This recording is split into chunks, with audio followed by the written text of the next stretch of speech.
Y ahora sí, nos vamos entonces para el centro de reclusión en Faca, donde están los policías presuntamente autores de la muerte de una persona que abusó sexualmente de una mujer en la estación de Transmilenio de la Castellana. Laura, Jenny, Juan David, sus invitados. Julio, con Juan Felipe Rodríguez y Jenny Angarita logramos hablar en exclusiva con dos policías acusados por la muerte de Juan Pablo González, presunto responsable de abusar de una menor de edad en una estación de Transmilenio de la ciudad de Bogotá el pasado 31 de octubre de 2022. Brian Montealegre y Jimmer Eduardo Blanco, de 22 años, fueron entrenados para ser investigadores judiciales de la SIJÍN, pero que por el hacinamiento de la URI de Puente Aranda entraron a reforzar la seguridad del centro de detención. Ambos fueron testigos de la muerte de este presunto abusador sexual, quien, según Medicina Legal, fue golpeado hasta la muerte durante 27 minutos. W Radio entró al centro de reclusión de Facatativá y habló en exclusiva con estos policías, hoy acusados por la Fiscalía General de la Nación del homicidio. Ambos aseguran que Juan Pablo González llegó a la URI alardeando del crimen que acababa de cometer contra una menor de edad. Él manifestaba que él gozaba del sufrimiento que le hacía a esta muchacha. Él también le decía a las otras personas, le hacía señas y en algún momento alcanzó a bajarse los pantalones delante de todas estas personas privadas de la libertad. Y eso era lo que él manifestaba y trataba de decir. Todas las cosas que le hizo a esta muchacha. Según la Fiscalía, a Juan Pablo González lo golpearon hasta morir en la URI, en la que fue detenido por los delitos cometidos contra la menor de edad. El informe de Medicina Legal reveló que González fue golpeado durante 27 minutos, hasta la fractura de una costilla que le perforó el pulmón y le quitó la vida. Sin embargo, los policías afirman que el detenido no presentaba signos de agresión. El señor Juan Pablo, cuando nosotros ingresamos a la celda, el señor Juan Pablo tiene ropa, está vestido. Nosotros en la ropa no le evidenciamos ni sangre, no le evidenciamos nada. A él le preguntamos, él dice que no, que fue que sufrió unos desmayos. Y como eso era que venía sucediendo, porque no están acostumbrados a estar pues por el hacinamiento. Pero en la cara, algún sangrado, alguna cosa, ningún signo le vieron, Brian.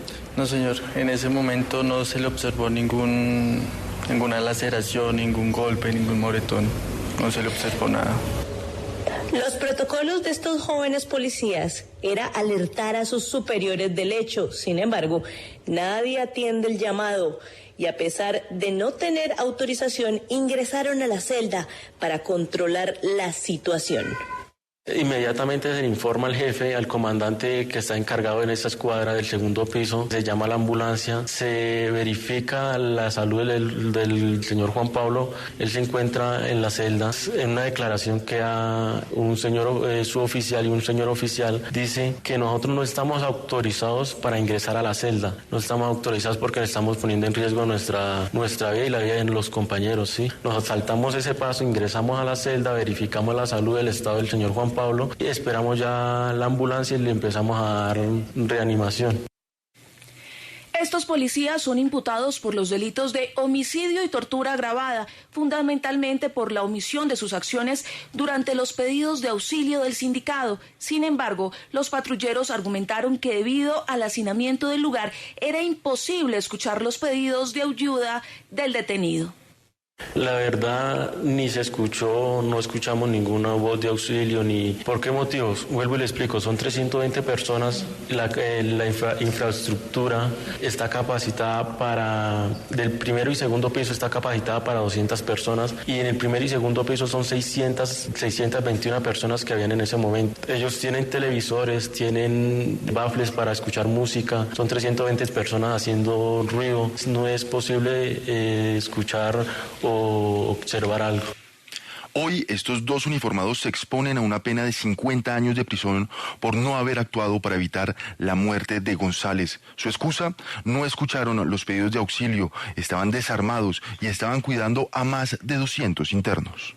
Pues la verdad es demasiado preocupante porque nos estamos enfrentando a algo pesado, algo duro, y pues no me imaginé estar en esta situación. La verdad, pues la familia triste porque por todo lo que estamos pasando, por esta situación, están enfermos, sí, por el estrés, o sea, es algo que de verdad demasiado como triste, demasiado agobiante.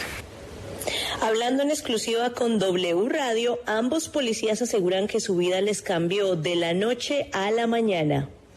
Tanto como para mi familia,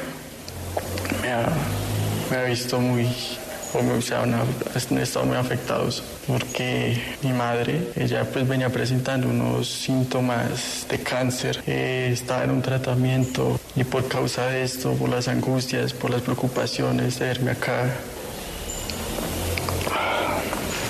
Tranquilo. También hablamos con Juan Felipe Criollo, abogado de los dos policías, quien contó varios detalles desconocidos de este proceso en W Radio.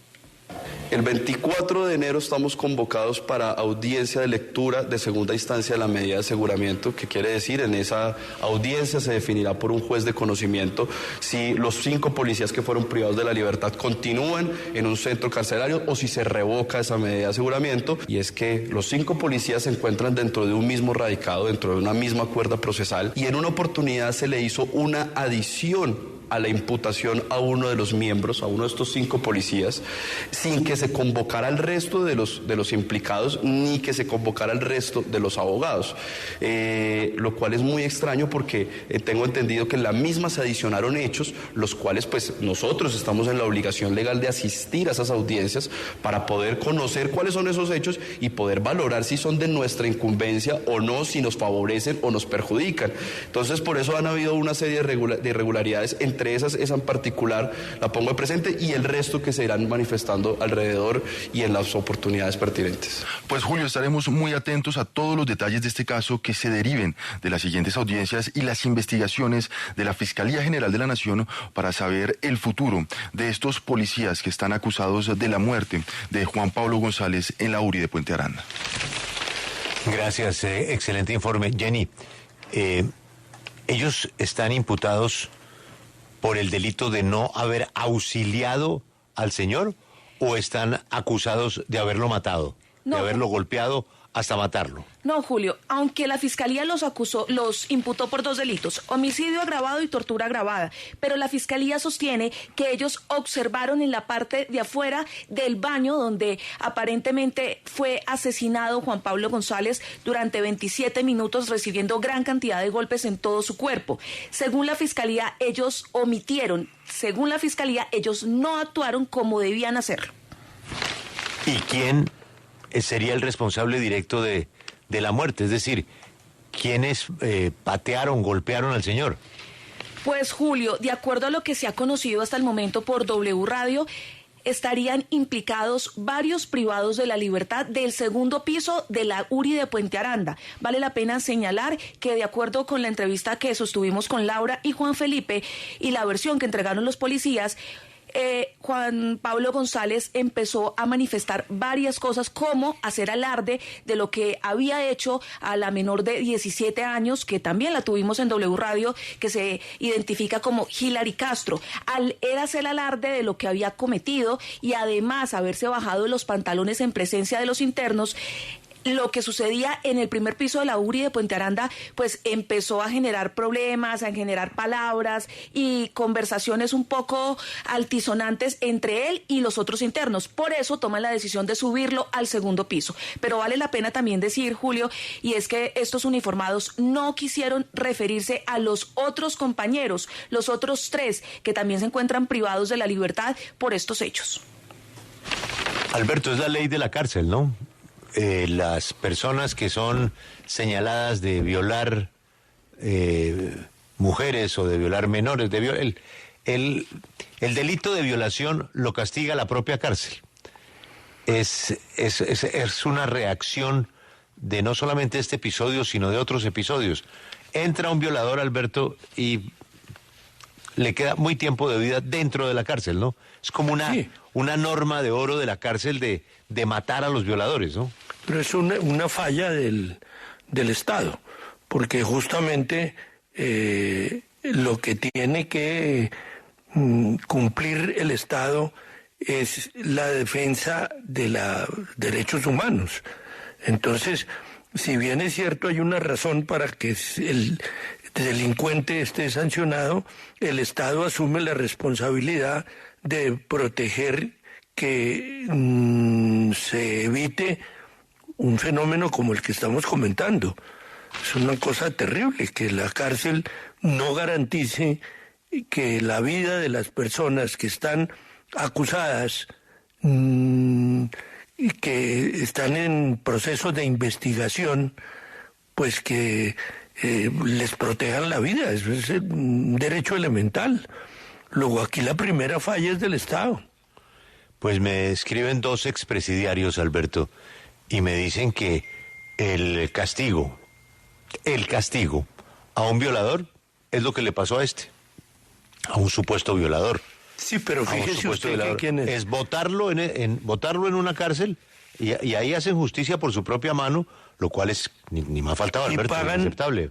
Y pagan el pato unos policías por no haberlo evitado. Es una situación bastante preocupante.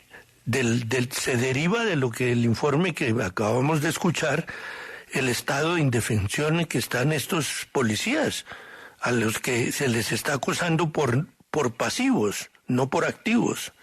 Y ellos explican por qué no lo hicieron. Pero usted oyó lo que dicen nuestros compañeros, Alberto. Por pasivos pueden pasar 50 años en la cárcel. Sí, imagínese usted la desproporción. Años. Y en cambio no se aclara la responsabilidad de quienes asesinaron al violador. No, porque eso sí, Alberto, imagínese, 200 personas, ¿cuántas están dando patadas ahí, Alberto? Imposible. ¿Cuál es el verdadero autor material de la muerte de ese señor? ¿Eso cómo lo van a determinar? No. Por eso terminan me están escribiendo más. En los la ley de la cárcel, Alberto. La ley de la cárcel. ¿Quién controla a esos 200 atacantes? Pero lo que usted dice, Alberto, si ya se sabe que es una ley de la cárcel, que una persona, es que me dicen que hasta en Estados Unidos hay películas, un violador no lo pueden botar solo en una cárcel porque lo matan, Alberto.